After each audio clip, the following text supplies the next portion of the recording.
Yes, God exists, and this is why. The more I explore the cosmos, the more I believe in God. God does not exist just for a person who does not seek Him. If you seek Him, He will reveal Himself unto you. If you ask me, is there a God? I have to ask you first, do you really want to know? Because the answer can change your life. God can be found, but outside of our comfort zone. Our position about God's existence will influence how we organize everything in our lives. If God does not exist, then religious people focus their entire life on wrong goals and values. However, if God exists and someone denies His existence, he could miss the opportunity to live forever in a perfect world. Is the belief in God a waste of time, or does unbelief in God lead to an empty and purposeless life, which will end with eternal death? Before we make plans on how to live the rest of our lives, we should answer first the question of whether God exists or not. All people in the world are constantly facing the question about the existence of God in their lives. This is a question of our identity. Who are we? Where are we from? Where are we going? Do we exist just by chance, without a purpose, or do we have a Father who created us with a plan and purpose? Without answers to these questions, men can live their lives in fear and restlessness. On the other hand, the answers to these questions can bring inner peace and joy to our life. Who is God? People have different opinions about God's character traits. The three greatest monotheistic religions, Judaism, Christianity, and Islam, believe that in the Bible, God revealed the most important information He wants us to know about Him. It would not make sense if God exists, that He never talks to us. According to the Bible, God asked His prophets to write down His messages, so no one could distort His original message by oral tradition over time. Here's what God says about Himself in the Torah, the Old and the New Testaments, also known as Tavrat and Injil and Quran. God is an absolute, perfect, eternal, omniscient, omnipotent person, the only such, the one whose essence is love, who cares about everyone, at the same time merciful and just, incorruptible, that cannot be deceived, creator of the universe, redeemer and savior, the perfect designer. Everything depends on Him, and He does not depend on anyone, the infinite pure being, the one who is, who was, and who will be. God is a being without a cause of His existence. His essence is existence. He is eternal. God cannot be compared to anything, because He is the only God. There is no one like God. God moves everything in nature, and nothing in nature can influence Him. We cannot even imagine anything better than God, because He is absolute goodness. God is the one who is. The origin of the idea of God, in our mind. Nobody knows what is the origin of the idea of God, in the human mind. Wherever we find any kind of human settlement, there has always been some kind of religion. Human societies were religious in the past with no exception. Even in societies where religious people were severely persecuted, remaining religious people stayed devoted to God, even at the cost of death. The awareness of the existence of God is deeply rooted in human beings everywhere in the world. The question is, how did the idea of God's existence originate in the human mind? If a man has never met an all-powerful being who lives forever, and caused the existence of our world, it would be very difficult for him to imagine such a being. If we have never met an absolutely perfect being, how would all human societies develop at the same time, the idea of an omnipresent, perfect God? It appears that this idea came from outside of human civilization. We could have an idea of the omnipotent being, because God appeared to the first created couple and told them what He wanted us to know. We know that people invented Santa Claus, because they love gifts, but nobody actually believes that Santa Claus really exists. If people made up the idea of God, no one would believe in Him, except children until they grew up. People do not believe in Santa Claus, because they know that they have invented Him. But if a majority of people believe that God has existed throughout history, that would rather be an argument that people did not invent the idea of God. In the Bible, nothing is written as a myth, like a childish Santa Claus story. But instead, we find a narrative intended to be used as historical data, as a description of reality. If people invented God, then we would know when approximately the idea of God first appeared. Then religion would not be spread all over the world, but it would appear locally, and gradually would spread to places where people would refuse to believe in God. However, this is not what we find in history. Religion exists everywhere, in all cultures, throughout the history of the human race. If God does not exist, and if he never revealed himself to people, why would people still talk about him today and believe in him? Even if people do not talk about God, that would not be a proof that he does not exist. But if they do talk about him with certainty, that would not happen if people invented God. The fact that every person, at least sometimes, even negatively speaks about God, shows that the thought of God's existence is so deeply embedded in our minds that we cannot suppress that idea even in societies where religious people were cruelly persecuted. Many individuals refer to personal experience as an evidence of God's existence. In a hopeless situation with no way out, a person sent a prayer to God and asked him to do something which would be unlikely or impossible to happen, and a miracle really happened. Out of gratitude toward God who cared for them, people decided to obey God's principles and pray to God every day. Some people interpret the same facts as a coincidence, but a person with religious experience says, it could not happen without God's guidance. If life originated by pure chance, as atheists claim, those events would be an accidental match of circumstances, attributed to God's intervention. However, if there is a purpose behind the cause of an unusual development of events, it would require intelligent intervention to develop a series of unlikely events, someone with a plan and the power to do it. The likelihood something good will happen by accident is much smaller comparing to the likelihood something bad will happen. To do something good to someone requires energy and work to be invested. Behind good deeds, behind useful and purposeful things, we find an intelligent being, rather than pure chance. Coincidences, this is how people call events, when God anonymously helps someone. How did our world come to existence? How did matter come into existence, if God does not exist? The laws of physics say that in nature, matter cannot be destroyed or created. Imagine that there is nothing, neither matter, energy, or time. Nothing. At the moment when something needs to be created, a cause is necessary, someone who will initiate the existence of primordial matter and energy. Our world could not exist unless it was created by a cause. That does not have to be caused by anything, by someone who does not depend on matter and energy, someone outside of the created world. This original cause of matter and energy must be an intelligent being, rather than a random evolutionary process. If somehow a hand evolves, it is not possible it can exist and survive by itself successfully. It is necessary that brain develops at the same time, and also a center in the brain to be able to control the hand. And at the same time, there should be nerves to carry over information between brain and hand, plus muscles to move the hand, as instructed by the brain. And it requires healthy food, that will give energy to the brain and muscles, plus millions of other processes. All these processes must occur at the same time, in order for a person to survive, not one part by one, over millions of years of random recombination of the genes. The likelihood that a single cell is randomly formed, is practically equal to zero. If we look at statistical probability, and we are talking about billions of cells, combined into a complex creature such as a human being, which is as close to impossible as something can be. Accidentally in nature, only disorders, errors, imperfections, and diseases can occur. In order to create something functional, an intelligent creator is necessary, omniscient and all-encompassing, which will create matter from nothing, and engineer it, and shape it to become functional. How could impersonal nature, without an intellect, emotion, or willpower, create a man who has intellect, emotions, and the power of choice? Even human beings with all intellectual power cannot create a life, in spite of all intentions, but some people believe that blind chance did what the most intelligent person could not do, to create life. Where did the order in the universe come from? If our world is a product of the Big Bang, a random explosion, we would expect the universe to be in a chaotic state, as it would be after any other explosion.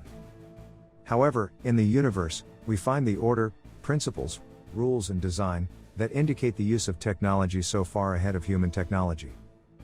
Explosions do not create a design, but they destroy any design and order. An astronomer could never create a map of stars, by the accidental spraying of ink on paper. A map with the position of a star, must be the exact copy of the actual position of stars in the sky. The astronomer must invest a lot of effort and knowledge, to create a precise, useful map of stars. If it takes a lot of knowledge and work to create such a map, how much more knowledge and power is needed to create the enormous original in outer space? Real stars are in a three-dimensional space, they revolve around their axes, and one around the other and in galaxies. So it is much more complicated than a 2D picture on paper. The design in the universe points to a creative process of an extremely intelligent being, not to a random situation we can see after an explosion. Big Bang would not be able to direct the dead matter to organize and to be purposeful, and to become alive. No one ever observed creative explosions in nature, but only explosions that ruin existing order. From an atom in the microcosmos, to the infinity of the universe in the macrocosmos, we can see everywhere order and rules. As someone's house testifies that there is a house builder. Like a piece of cloth testifies there must be a weaver. As any chair testifies it must be created by a carpenter. So the world around us testifies about the creator of the world, God. Voltaire wrote about this issue. I cannot imagine how the clockwork of the universe can exist without a clockmaker. If there is a watch showing the exact time, it indicates that there is a watchmaker who created it. None of us would ever think that there is even a slight possibility, the slimmest chance, that a clock that shows precise time could be created by random processes or explosions. Just one protein is much more complicated than any watch, not to talk about a cell or the whole human body. The order in cells, in tissues and organs in our body points toward a design of an extremely intelligent and benevolent being. The order in the universe could not occur by chance. Accidental processes increase entropy, or system disorder, instead of creating the order. None of us expect that our property will improve and be more functional, if we leave it to blind chance and natural processes. With time passing by, our houses will collapse, if we do not repair spontaneous damages. Our car will break down. Dust will cover everything and it will fall apart. Our experience tells us that any order and design can appear, only if it is created by an intelligent person, because natural processes, according to the second law of thermodynamics, result in an increase of disorder and chaos. If we see harmony in nature, according to our everyday experience and observation of natural laws, we can easily conclude that harmony could be created only by the action of an extremely powerful and intelligent being. The order in the universe points to the fact that God stands behind the existence of endless space in the universe, matter, energy, and life.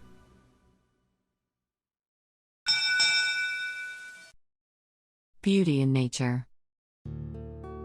Beauty in nature is also a strong argument against atheism, because in nature we find beauty that does not have a purpose for survival, but only to be enjoyed by us.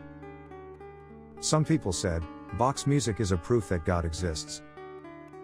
Bach devoted to God everything he composed, and the beauty of his music by its inspiration points toward the existence of God. I know a person who came to believe that God exists when she understood the beauty of Bach's music. What is the purpose of beauty and art? Certainly not for the survival of human beings. Try to imagine our world without music. Such a world would be aesthetically very poor, because man needs the aesthetic experience of music and art in general. Life is not just a struggle for survival, but people also have spiritual needs. We know that beautifully colored poisonous mushrooms exist. These mushrooms are not edible. They are poisonous due to heavy metals in them. They do not smell nice, but it's a beautiful sight when we see them. Mushrooms do not have to be beautiful to reproduce, because for reproduction they use spores. Mushrooms do not need to attract insects with their beauty, because they do not reproduce by pollen. The only logical answer to why mushrooms are beautiful is that mushrooms are created for our aesthetic needs. Because in our brains we have centers to react with positive emotions when we recognize beauty. Even the greatest achievements of human technology cannot be compared to aesthetics in nature. People invest the enormous mental effort to create something beautiful. But we are told that some random event made nature more incomparably beautiful, by a blind chance. It would be very discouraging for a reasonable person that even the most intelligent people cannot surpass beauty made by random processes in nature. No computer can be as functional as a human mind, and at the same time our brain has such a beautiful outside design, resistant to shakes, diving in the water, and above all, it's alive. It would take a lot of faith to believe that all the beauty in nature has come into existence entirely by chance. chance or no chance. God does good things to us anonymously, because He does not want to brag, and people call a coincidence all those good things they receive from God. An intelligent being does not accept coincidence as a reasonable answer to all the problems in the world where we find meaning, purpose, cause and effect. If it is not God who created and organized billions of cells in the human organism, the only other option is a coincidence or pure chance. For example, how did the genetic code originate, a whole series of genes, in which our traits are written? The Egyptian hieroglyphs for a long time could not be interpreted. However, people have managed to understand the meaning of hieroglyphics, because these signs have some meaning. Hieroglyphics have meaning because they were written by intelligent beings, they were not created by chance. If the universe and life originated just by a coincidence, then we would not expect to find anything meaningful, but we still find very complex things that we can understand. There is no sense claiming that the genetic code originated by chance, when each of its complex parts is in its exact place and has a precise meaning. We can compare the cell with an electronic machine that can multiply itself, in order to create two new machines similar to the original, which can also continue reproduction to the next generation. When the machine breaks down, it can repair itself to a certain extent, as does our immune system. Intelligent people never produced a self-repairing TV that produces other TVs. And yet no one considers it to be rational to believe that a TV could come into existence accidentally. If a foreign body attacks a cell, the defense tools in the counterattack will automatically be turned on. Everything in our body is equipped to deal with hunger, thirst, cold, heat, or any other difficult condition. The human body is a remarkable machine. King David said, "I will praise you, for I am fearfully and wonderfully made." If everything around me came into existence accidentally, then my brain was also created by accidental combinations of chemical elements. Then people should doubt that their thoughts make any sense, because they might think that way, just by chance. While it's only their impression that they are smart. If my mind was created by chance, then I would not be certain of anything. So, we can conclude that someone more reasonable than us had to bring rational thoughts into our brains. Imagine driving a car and seeing a traffic sign at the end of the road, followed by a deep ditch. If someone thinks, it must be that wind accidentally placed a sign in that place, he could continue to drive. If random unintelligent processes rule nature, then we would have no reason to believe that the message sent by the accidental process is correct. The problem for an atheist is that they do not believe that the warning sign by the road was placed there with the intention to keep us safe, because at the end of the road there is indeed an abyss, as the sign shows. No gambler would ever bet on such a low probability, as it is for a complicated part of the human body, especially our brain, to come into existence by random processes. The likelihood that the world originated by random forces, statistically cannot be closer to zero. Atheism is like putting your life at risk by gambling, when for winning there is the lowest probability that can be imagined, for which any reasonable person would not give a dime. Where did morality, conscience and shame come from? If God does not exist, every immoral act would be allowed. Every society invites people to adhere to similar moral principles. Do not kill. Do not lie. Do not steal. Do not commit adultery. The principles based on the 10 God's commandments. These moral principles are mandatory, and laws require a punishment for offenders. When civilizations in the past abandoned these fundamental moral principles, by looting, killing others, or by sexual immorality, those civilizations collapsed, and another civilization appeared, and returned to the moral foundation described in God's commandments. As much as people reject these moral principles, their countries sooner or later become unstable. The existence of universal moral principles indicates that people have one creator who embedded these moral principles into us. These moral principles are the expression of God's character, a framework within which we can achieve the maximum of our positive potentials. Outside of that moral framework, people once ruined that perfection and now our lives go toward death. The root of all human conflicts is the different definitions of good and evil. This is precisely what God said that brought destruction to this planet in the beginning. God created for us a good world. But Adam and Eve wanted to find out what evil is. And they chose the opposite of what God told them to do. When people say they are good, that is because they change God's standards of good, and they declare their evil deeds to be acceptable and good. God is an absolute moral being, is not indifferent to the violation of moral principles, and he says that death comes as a consequence of changing moral standards. God's moral was never based on the fact that he is almighty, that he has absolute power over all creatures in the universe. He did not execute the death sentence as soon as people committed their sins, but he gave us a possibility of repentance. However, all people have violated God's moral principles at some point in their lives, which separate us from God as a source of life, and leads us toward death. The ultimate sentence, eternal life or eternal death, will be executed at the time of Christ's second coming, on God's day of judgment. Modern philosophers and sociologists have abandoned the idea that morality is a relative term and that we can have our personal moral standards that are not more right or wrong than anyone else's. If we are not delusional, we all agree that it is immoral to kill a man or rob him, or to harass children. So we do have absolute standards to judge anyone for these crimes regardless of their personal standard of morality.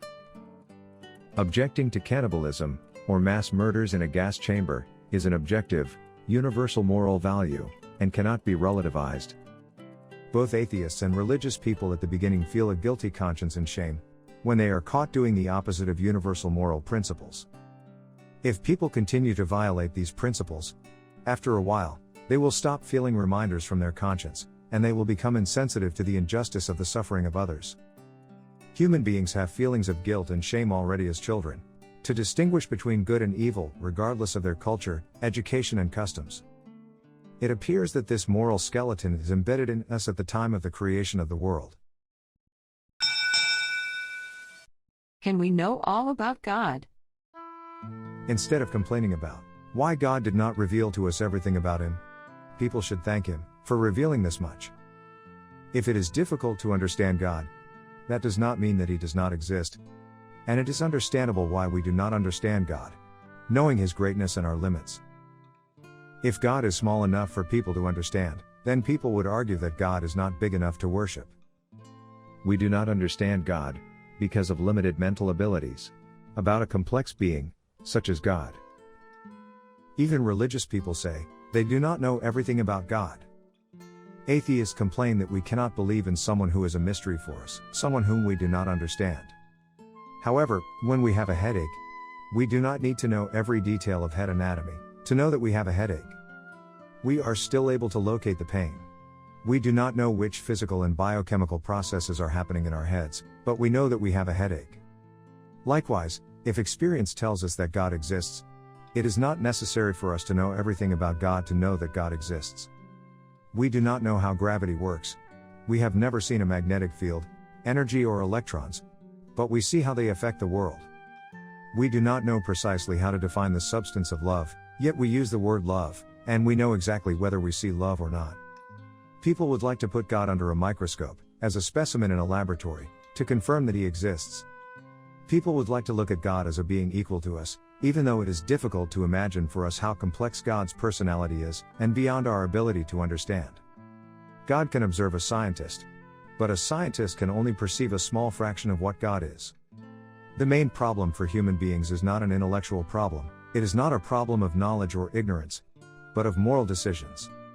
With the increase of knowledge and technology, human beings are prouder, and see themselves as great and above everyone in nature. In spite of all their intellectual abilities, people still smoke tobacco, drink alcohol, use drugs and do many other things that eventually kill them.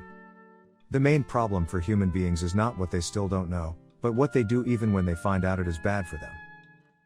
People know which food is unhealthy, but they still eat unhealthily. So, we do not need to know everything about God. It is enough to know what he revealed to us about himself in the Bible. God knows what's important for us to know about him, and what he is not. It will not help us to know technically how God can be present everywhere, if we lie, steal, hate, live unhealthily, become sick and die. It's much more important for us to find out what kind of cure God intended for us, so we stop doing what's bad for us and the people around us, so he can resurrect us on his judgment day. What does the majority think?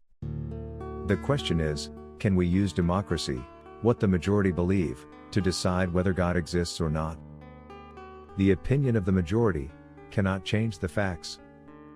For example, a majority can decide that the sky is not blue today, but the sky will still be blue. Likewise, the opinion of the majority cannot change the fact of whether God exists or not. Anyway, the majority of people on our planet believe in some kind of deity. A minority, atheists, say this is because the majority is uneducated, while in their opinion, all educated people do not believe in God. However, we know that there are organizations whose members are educated people at the university level who believe in God. A lot of people with academic titles are afraid to say that they are religious because of the repression atheists have done in the past to their religious colleagues. We know that even highly educated people do not know everything, and they were wrong so many times in the past, but they still aggressively defended their positions. Therefore, the criterion must be what is true, and not what some people think is true. History is full of misconceptions that educated people believe as true in the past. Can I be certain that God exists? God could very easily remove our every dilemma about his existence, if he should appear before us. However, this would force people who do not want to live by God's commandments, to pretend to live according to God's commandments. But in secret they would continue to break the law. Even if they see God, most people would obey him only to avoid punishment. But the number of true believers would remain the same. This way, God left us a freedom of choice.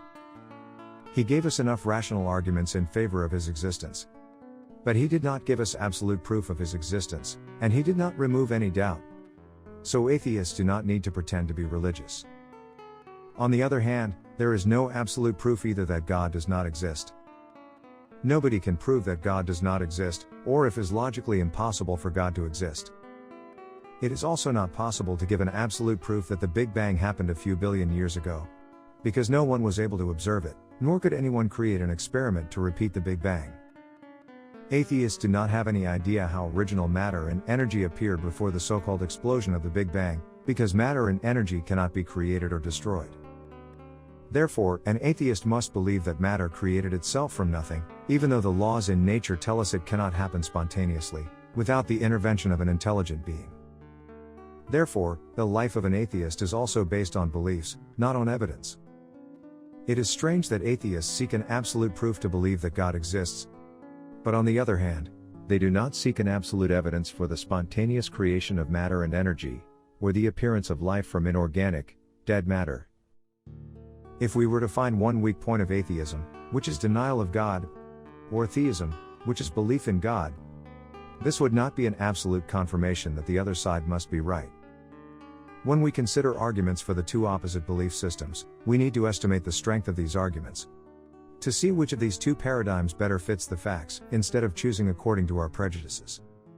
We should always bear in mind the limitations of our brains, and our five senses that often lead us to a wrong conclusion.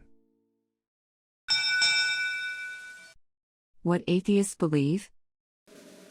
Human societies become so unreasonable that people believe that God is dead, and that Elvis is alive. Simply said, this is what atheists believe about the creation of the world. Atheism is a belief that there was nothing, and then to nothing happened something, which caused nothing to explode for no reason. So nothing created everything that exists. Then everything magically arranged itself without any reason into something invisible to the naked eye. Unbelievably complicated living cells which are able to multiply themselves. So finally human beings are formed. We should be honest and ask ourselves if this sounds logical. It might be that atheists are ready to die for what they believe, but since they do not believe in anything, they are not willing to die for what they believe. An atheist does not know where he is going, but he is stubborn to stay on his path. Some people are atheists because they protest against corruption in religious organizations. Some because they do not like the morality God presented as only correct behavior. Some because they are taught in school not to believe. And some people are atheists because they do not want others to laugh at them. Atheists constantly attack religious people, in a very aggressive way. Psychologists said religion was a desire to have some noble origin, or because of fears of natural phenomena, poor relationship with parents. On the other side, religious psychologists did psychoanalysis of Freud, and concluded that Freud had a bad attitude toward his father. And instead of intending to kill his earthly father, he decided to revenge himself to the Heavenly Father. Freud, Feuerbach, Marx and Nietzsche criticize the wrong motives some religious people and organizations have. It is true that some people really believe in God because of guilt, fear of punishment, inability to solve their problems, because of the misunderstanding of natural disasters and phenomena, because some people manipulated them to take their money, or invented gods with similar flaws and imperfections as their own. However, this does not mean that all religious people are like that. There are people with the right motives for their beliefs. They have logical arguments for their beliefs, and they will not deny God even if threatened to be killed. Instead of looking only for corrupted religion, communists and Karl Marx could see honest people who believe in God for no personal gain, who successfully live their lives, and he could take this as evidence of the existence of God. Instead, Marx and the communists chose atheism, not because of irrefutable arguments that God does not exist, but because they chose not to believe. God will not cease to exist if there are people who represent him in a wrong way. All these criticisms are not related to God's existence, but to human distortion of religion. Atheists don't even consider being honest, because they do not believe there is a God who created a universal moral that requires us to be honest. Karl Marx said, "Religion is the opium of the people, which does not let us enjoy life, here and now." Marx predicted religion would disappear as a human product and false phenomenon, that churches would become museums, because he believed that God does not exist. Today we see the opposite. All societies in the world rejected Marx's ideas, because atheism led them to economic collapse and devaluation of human beings, while religious people still attend worship services. Although the world rejected communism, they liked his atheism and still his ideas even though he impoverished 1/3 of the human population on this planet. We could state that people believe in God for psychological motives, only if we are 100% certain that God does not exist. Psychological explanations are not necessary for true claims. For example, 2 + 2 = 4, or that the sun is round. Nobody has unconscious wrong motives for believing these statements, because they are true. So, if people believe in God because he really exists, then psychological explanations are redundant. In times of trouble, the number of atheists drastically decreases. Atheists do not believe in God, but they are afraid of him. At the time of God's judgment, there will be no atheists. God can hurt you with the truth, but he will never comfort you with lies. Every person on this planet should understand 2 things. 1, God exists. And 2, he is not you. If someone does not believe that God exists, his unbelief cannot make God disappear. God does not believe in atheists, which means that atheists will not exist forever. If you spit into the sky toward God, it will fall on your face. Man cannot diminish God's glory by refusing to adore him, the same way as an unreasonable man cannot shut down the sunlight by writing the word darkness on the wall of his house.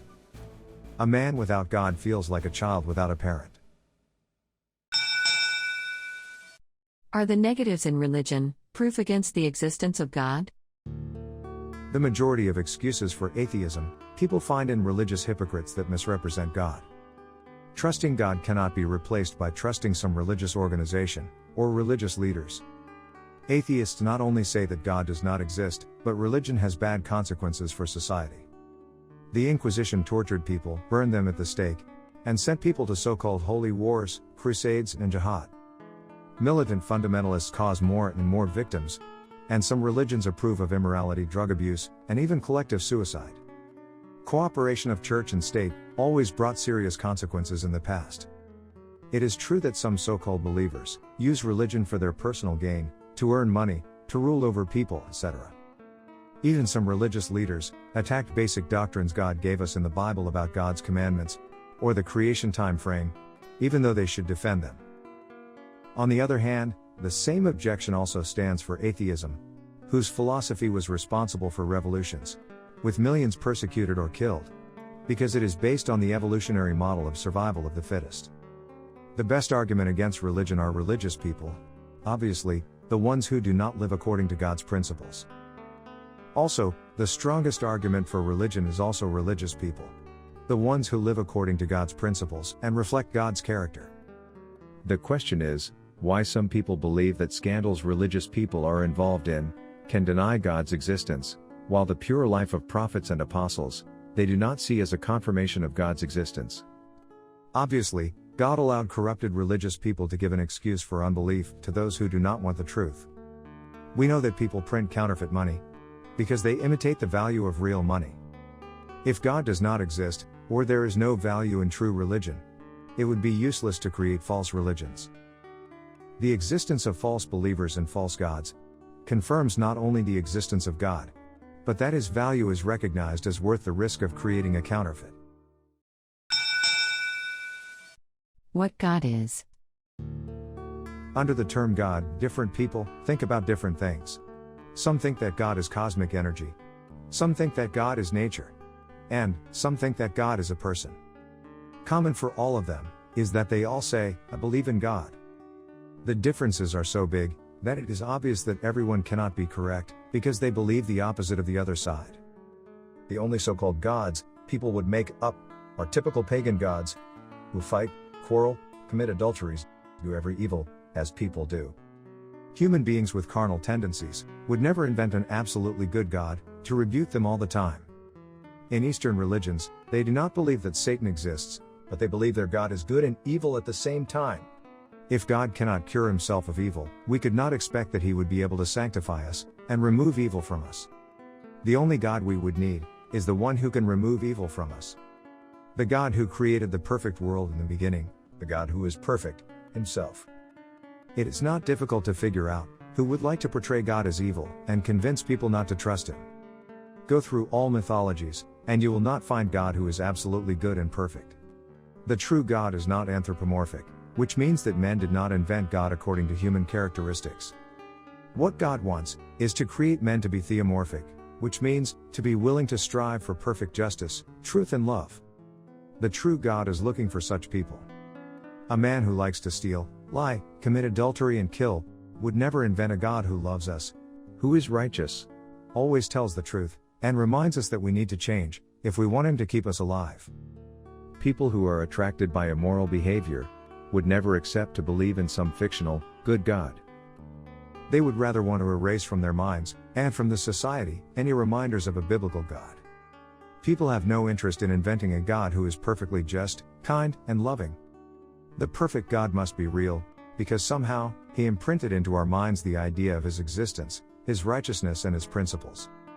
The perfect God invites us to be like him. We can't find the perfect God in Eastern or other religions, only in the Bible. The majority of ancient nations believed that there were a multitude of gods, not just one God. They would rather look for a religion that does not rebuke their sinful desires, instead of God, with the highest standards of morality.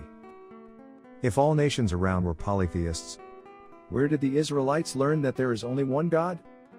The idea of monotheism, the existence of only one God, people would accept, only if they could not deny that the true God revealed himself to them.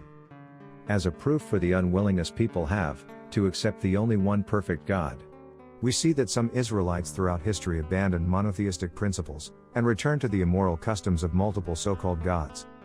They even asked for a king to rule over them instead of God, that we also may be like all the nations.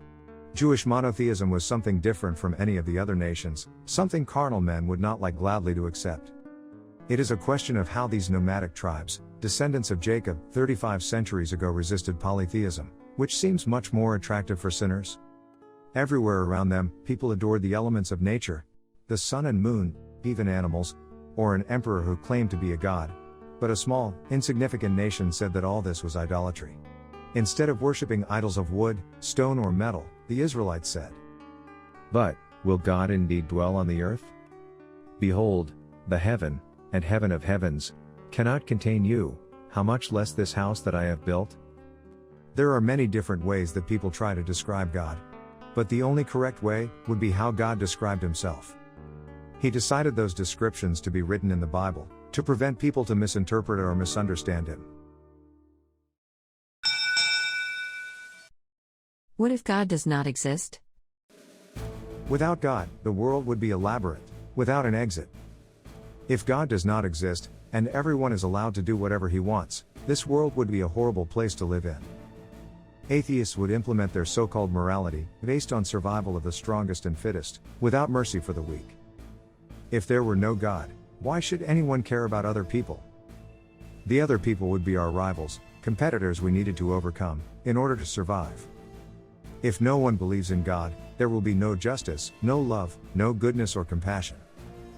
Run away from a man who is not afraid of God, and from a man who has no shame.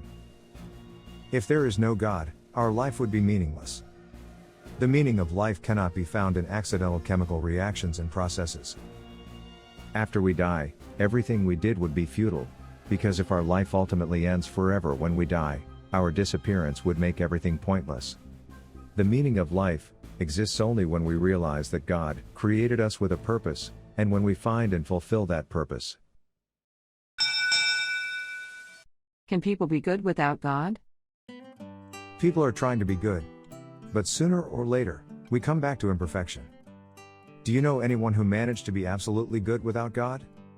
An atheist can be good, only if he changes the meaning of the word good. If things God calls bad, they call good. For some atheists, Stalin was a good man, even though almost everyone will agree, he was a mass murderer of mostly innocent people, whom he perceived as a threat to his survival. Communism failed, because people do not want to give up their selfish interests to do good to others, as God told us to do.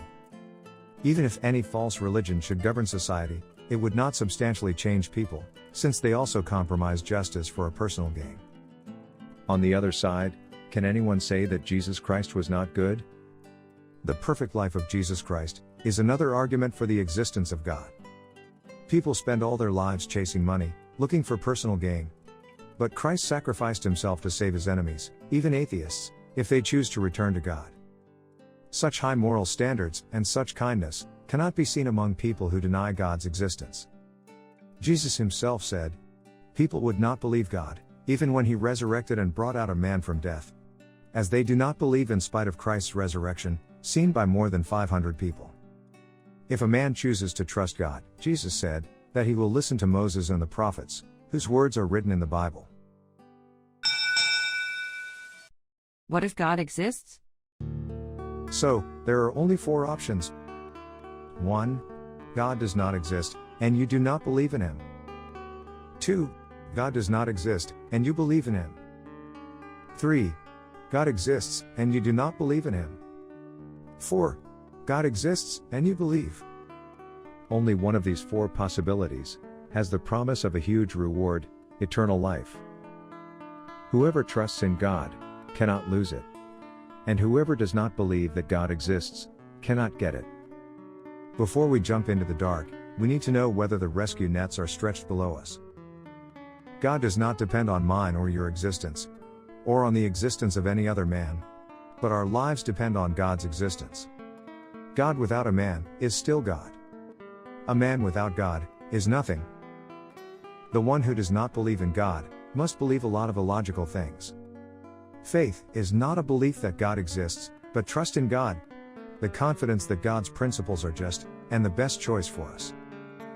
One of the arguments that God exists is that he placed a secret spot in every human heart that only he can fill. If we put anything else in that place instead of God, we will be anxious, restless, dissatisfied, nervous, and stressed. Only when we trust God and decide to live according to his principles, the spot in our heart is filled properly, and we receive an inner peace that only God can give. I do not know what the future brings, but I know who brings the future. When God is the only thing that remains, we realize that he is enough for us. In the beginning, God created the heaven and the earth. God's hands are wide open, 24/7. 24 hours a day, 7 days a week. Be online with God all 7 days, because he gives technical support, his line is never busy, and you have unlimited access right now. Since God created our planet and solar system in just 6 days, imagine what he can create in you during all your life. I would rather go with God against people, instead of going with people against God.